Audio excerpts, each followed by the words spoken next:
Good morning again, everyone. Wanted to give you a couple of updates this morning. Yesterday we assembled here and I went through what I would summarize as 6 simple truths about the shutdown. I started with the background, a review of how we got to where we are, and then talked with you about the Democrats' counter-proposal and some of the absurd things that they've been demanding to reopen the government. And then I gave you an update on the current status. We did some questions.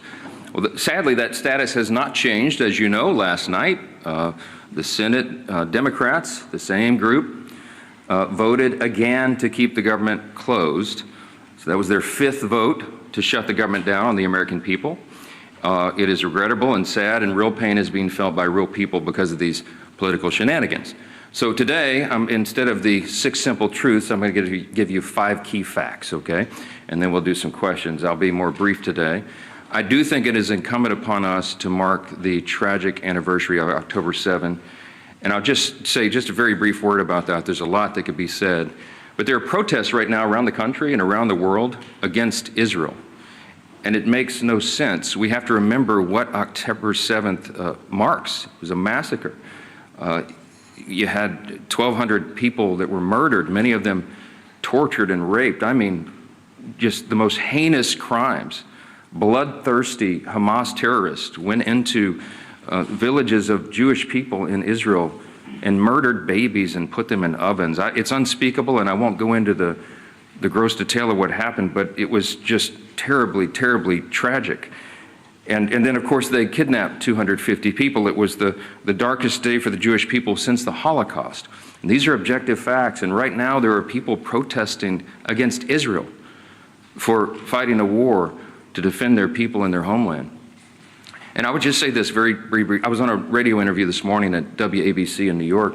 One of my friends there is Sid Rosenberg, and he is the host of that program, and he is himself Jewish. And we were talking about this. And we were talking about the good versus evil thing, and he said a lot of Jewish people today are dejected because they see these protests around the globe and against the wrong side. And I just said to Sid, and I'll read it to you, I brought my Bible in here this morning. I said, Sid, I'm always comforted by this passage in the Psalms, the Old Testament, the Christian Old Testament, but this is the Psalm of the Jewish people, the Psalm of David, Psalm 37. And it says, commit your way to the Lord, trust in him, and he will do this. I'll read it to you. Trust in the Lord and do good, dwell in the land and enjoy safe pasture. Delight yourself in the Lord, and he will give you the desires of your heart. Commit your way to the Lord, trust in him, and he will do this. He will make your righteousness shine like the dawn, the justice of your cause like the noonday sun. It says, be still before the Lord and wait patiently for him. Do not fret when men succeed in their ways, when they carry out their wicked schemes. I told my friend Sid on the radio, and he was comforted by it, and I think others will be as well. We're all comforted by this. I know that the God of Abraham, Isaac, and Jacob is fully in control. We'll let that rest there. Let me talk about the shutdown here real quick, and I promised you just 5 fast facts, 5 key facts, okay? I'm gonna start with Leader Schumer's record, because he is leading the opposition, and he is the one telling the Democrats to keep the government shut down. Chuck Schumer has been in Congress for 44 years. He was first elected to the House in 1981. Just for reference, I was 9 years old. I was in the 3rd grade when Chuck Schumer came here to Congress. Throughout his entire career, he has been very, very consistent about the necessity of keeping the government open until just now. In fact, I want to read to you an excerpt from 7 months ago, his floor speech on March 13th, 2025. This is Senator Chuck Schumer in March of this year. Quote, on the Senate floor, while the CR bill is very bad, the potential for a shutdown has consequences for America that are much, much worse. I believe it is my job to make the best choice for the country to minimize the harms of the American people. Therefore, I will vote to keep the government open and not shut it down, unquote. Now, what was Chuck Schumer talking about? The exact same bill that is on the floor today. That's what he himself said. And he did vote to keep the government open. And then, during an interview with Jake Tapper on CNN following that vote, on March 14th of this year, he said, quote, I'm proud I did it. I know I did the right thing, unquote. That is Chuck Schumer himself. Today's the exact same scenario. It is the exact same vote. It is the exact same spending levels. And he has no reason whatsoever to do anything different, except for the politics. So that's fact number two. Fact number one was Schumer's record. Fact number two is his calculation today. It is purely about politics. He is recognizing the reality of the political winds changing in the state of New York. As I mentioned yesterday, they are likely to elect a Marxist to be the mayor of New York City, and Chuck Schumer is terrified by that. He's been in Congress a long, long time, and he is not the flavor of the day. He's not far enough left for the Marxist, and he knows he's going to get a challenge from his left flank. So he has to show a fight against President Trump, no matter how ridiculous it is, no matter how distracting it may be to the actual issues of the day. He's got to do that.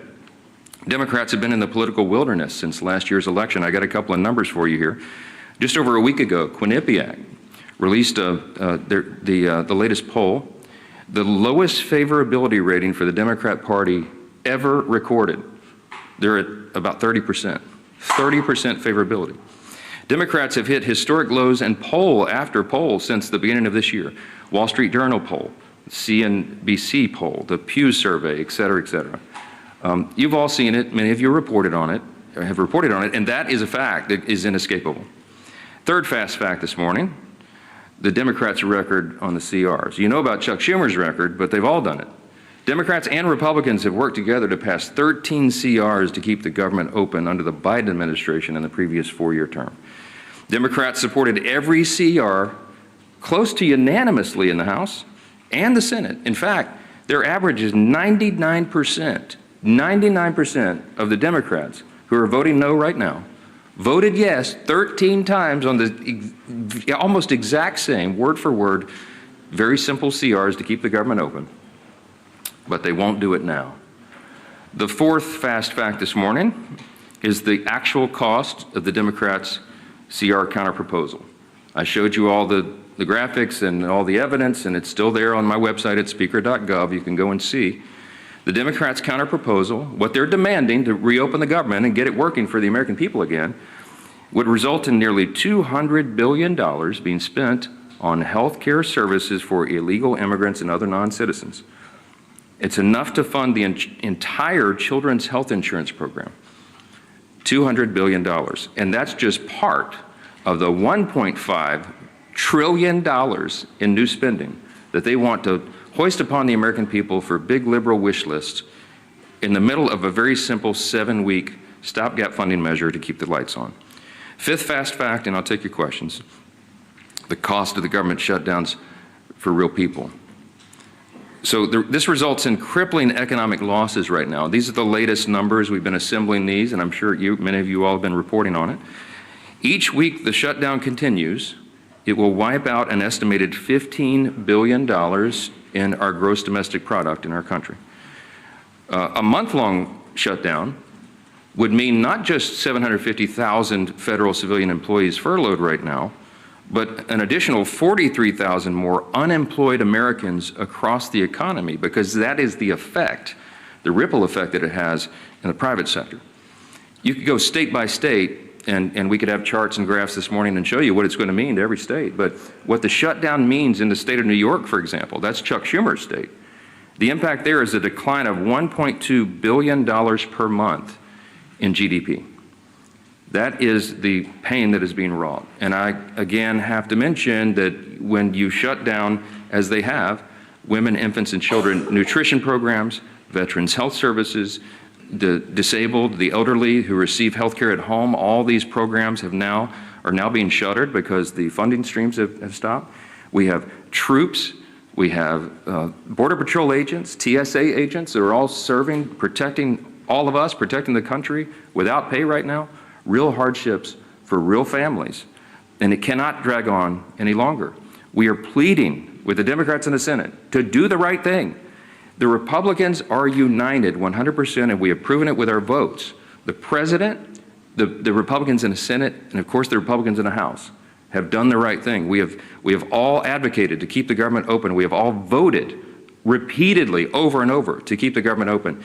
And it comes down to the necessity of 60 votes in the Senate. We only have 53 Republicans. And so we have to have a handful of Democrats who will wake up and do the right thing and stop inflicting pain on the American people so that they can score political points. I'll take your questions. Yes, ma'am. Hi. Hey. I would like to know, do you think all those federal employees will receive the back pay if they keep their job? And then also, we saw in the Democrats' CR almost $500 million for PBS and NPR, $174,000 in death benefits to those 3 Democrat lawmakers' families who recently passed away, $437 million for the European Bank. Could you also comment on those 3 provisions too? Yes, I mentioned in the counterproposal, the CR for the Democrats presented, it's $1.5 trillion. And if you go through it, and we have, and you analyze what it is they're requesting, it's a list of absurd priorities. They know that we could never do that and would never do it because it's wrong. For example, they want to give $500 million back to the Corporation for Public Broadcasting. In the One Big Beautiful Bill, we eliminated that line. We don't believe that taxpayers should be funding biased news organizations and subsidizing their operations. That might have made sense 30 or 40 years ago, but you don't need that service anymore. Look how many media outlets are present in the room this morning. Media and information is ubiquitous. It's 24/7. It's live all the time, and it's on the internet. We don't need taxpayers funding that, and they were all left-leaning, biased organizations. We're not doing that again. And some of these other priorities that you mentioned, there are many that we could list that are just outrageous. It has nothing to do with the current proposal to keep the government in operation for 7 more weeks so that we continue the appropriations process. We're trying to fund the government, and you need Republicans and Democrats to work together to get that done. With regard to whether the furloughed civilian employees of the federal government will receive back pay, it is true that in previous shutdowns, many or most of them have been paid for the time that they were furloughed. But there is new legal analysis. I don't know the details. I just saw a headline this morning. I'm not read in on it, and I haven't spoken to the White House about it. But there are some legal analysts who are saying that that may not be appropriate or necessary in terms of the law requiring that back pay be provided. So I'm sure that'll be there will be a lot of discussion about that. But there are legal analysts who think that that is not something that government should do. That, if that is true, that should turn up the urgency and the necessity of the Democrats doing the right thing here. Even more pain, more than I just listed for more people. So we got to figure it out. Back row, yes, sir. Speaker, you've spoken repeatedly since the shutdown began about the impact on FEMA, the National Flood Insurance Program. Talk about how you're from a hurricane state. If this is a priority for you, why not bring the House back and vote on a reauthorization for NFIP or for WIC or troops pay or all those things for that matter? Well, there's a lot of issues that we need to address, and we work on flood insurance, the flood insurance program all the time, those of us in hurricane states. But the work of the House has been done, and we have to get the Senate to reopen the government so that we can come back and handle all of these very important end-of-the-year issues. There's a lot of things on the table. FEMA has sufficient resources right now to do that. We do have to extend the flood insurance program, annually, effectively, to make sure that it's there, but we'll do that. We'll do it in due course. There's a lot of end-of-year issues that are being conflated with this very simple issue of keeping the government open. And that is the first and most immediate priority, and we must use every leverage point we have to force the Democrats to do that. And that's why we're handling the schedule the way we are. Yes, sir. Yeah. Thanks, sir. You've talked about Leader Schumer's record with regard to continuing resolutions. Your record, you voted against continuing resolutions in the past, including when Speaker McCarthy was the Speaker. How do you explain your stance now versus yours previously? Yeah, different circumstances, different times. When we did CRs in the past, you had leverage points of things that when the Democrats were trying to put their partisan priorities in, we were trying to use whatever leverage we had in the minority to take them out. Very important distinction right now. We did not put in Republican priorities in the clean CR. I could have put some of our priorities or poison pills or things that Democrats had done in the past to us. We didn't. And that's why there's nothing to negotiate right now. People say, why aren't you negotiating? I don't have anything to offer. I can't go to a clean CR and say, let me pull off the Republican priority and make it more palatable for you, because we didn't add that in. It's simply a status quo continuance. One of the things we objected to back then was these were Biden-level policies and spending. I still object to that. But what I'm trying to do is keep the government open so that we can readjust those things. And as I gave you the long background yesterday, the summary of how we got to where we are, the appropriations process is working again. And we're going to be able to reprioritize federal spending, but we have to allow the time for that to continue, and we need 7 more weeks. But every day that they keep the government open, it gives us less time to finish the job. I'm talking about when McCarthy was the speaker and you guys had the majority in 2023. Yeah, well, we had divided government as well, right? The Democrats were, Chuck Schumer was over here negotiating in the Senate, and that's what's so ironic about it. When we were in the Oval Office, Chuck Schumer looked the president in the eyes and said, I've always been very fair. I've always allowed the Republicans their priorities. And I just looked at him like, oh, what? I'm sitting right here. I was the guy you were negotiating with. I called him at the 11th hour, I remember very vividly, and asked him not to put in a terrible poison pill that was a big Democrat priority that is outrageous to the conservatives. And he said, yeah, I'm sorry, Speaker, can't help you, and literally hung up on me, you know. So now he wants me to be a fair broker. I have been. I gave him much more grace than he ever deserved. Yes, sir. Jake, sorry. As a matter of principle on the back pay, I mean, understanding that there are people who have opinions about everything and analysis about everything, do you believe as a matter of principle that furloughed workers should receive back pay? Yeah, I hope that the furloughed workers receive back pay, of course. We have some extraordinary Americans who serve the federal government. They serve valiantly, and they work hard, and they serve in these various agencies doing really important work. I can tell you the president believes that as well. He and I have talked about this personally. He doesn't want people to go without pay, and that's why he pleaded with Chuck Schumer to do the right thing and vote to keep the government open. We don't want this to happen. The key point, the important point to remember here is this can stop right now. They'll get another opportunity to change course and open the government. And then we'll have all these policy debates, as we always do. This, again, is a deliberative body. We've got 535 individuals serving here between the Senate and the House. We've got to have the time to do all the deliberation, but you got to have the lights on to do it, and that's the whole point. Yes, sir. Some of your own members have expressed concern about the expiration of the EDC tax credits. Marjorie Taylor Greene has been the latest one. There are concerns that when they expire, premiums for millions of Americans would skyrocket. Why not begin negotiations on that issue right now? Because the government is closed, and as I mentioned, that's a December 31 issue. There are lots of conversations and deliberations and discussions right now, even bipartisan amongst members, about necessary changes that would have to be made, pretty dramatic changes, to even have that considered on the floor. But look, I'm not going to forecast the outcome of that. The whole point is you keep the government open, and then we have those discussions. We were always planning to have those discussions in the month of October. That's how the process works. And this is a very complicated issue. It's not a simple one.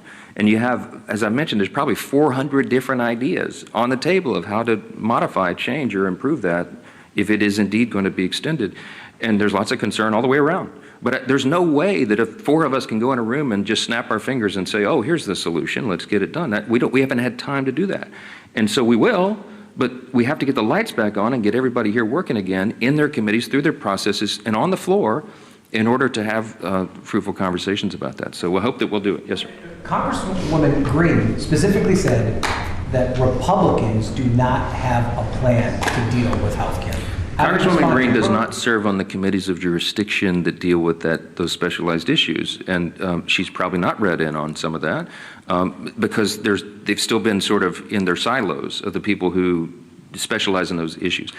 When we get the conference back and when everybody's back together, we'll go through a lot of that. I mean, I've spoken personally to a number of members in the last 3 days, Republicans, from the most conservative member to the more moderate member, with their various ideas on that. There's a lot of work that's been done on that. It's implied as if this has been some sort of ignored issue. It's not that at all.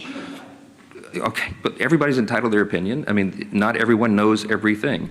Congress is a very complex organization, operation, institution with lots of things going on in lots of different areas of committees of jurisdiction. And no one member has read in on everything that happens because that would be an impossible amount of information. Yeah, let me go front. Yes, President Trump yesterday expressed a willingness to work with Democrats on the health care issue. You say that's not going to happen so long as the government is shut down. Does that change your calculus that the president says that he wants to see some kind of a negotiation or discussion on this, even if the government is shut down? Yeah, I don't know if you saw his truth after that was reported, but he made very clear that yes, he's happy to sit down and talk with Democrats about health care or anything as soon as they reopen the government. And we are 100% consistent and united on that. I spoke to the president at length yesterday about that very thing.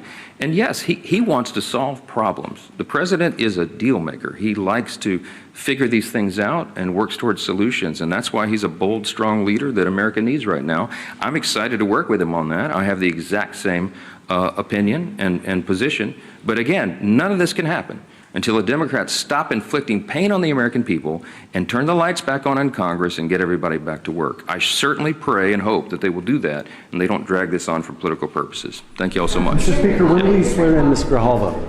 Thank you very much.